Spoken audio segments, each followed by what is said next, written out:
Après les quotidiens nationaux, la presse internationale avec Géraldine Vossner.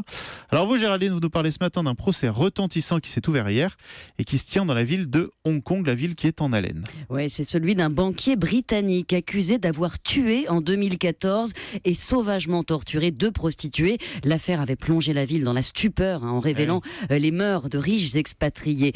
Rurik Jutting travaillait pour la Bank of America. On a retrouvé chez lui les corps de ces jeunes femmes, l'une presque décapitée, l'autre dans une valise. Il les avait attirées contre de l'argent dans un bar. La première, Sue Marty, 23 ans, sera torturée pendant plus de 3 jours. Et c'est lui qui finalement avait appelé la police après le second meurtre. Il disait halluciner à cause de la cocaïne. Il plaide non coupable aujourd'hui. Et ce qui électrise la presse, ce sont les détails qui vont être révélés tout à l'heure, car le banquier a filmé ses crimes. Il raconte lui-même le plaisir qu'il a pris à dominer ces femmes, et ces vidéos vont être montrées au jury. Bon, tout ça c'est très monstrueux, mais ça dépasse aussi le simple fait divers, Géraldine. Bien sûr, et c'est pour ça que le public est bouleversé. Les pires outrances de la ville qu'on refuse de voir d'ordinaire sont comme cristallisées par cette affaire. Les inégalités sont délirantes à Hong Kong, le fossé béant entre ces banquiers qui gagnent des salaires à 6 chiffres et les étrangères qui les servent. 300 000 travailleuses immigrées qui viennent essentiellement d'Indonésie, des Philippines,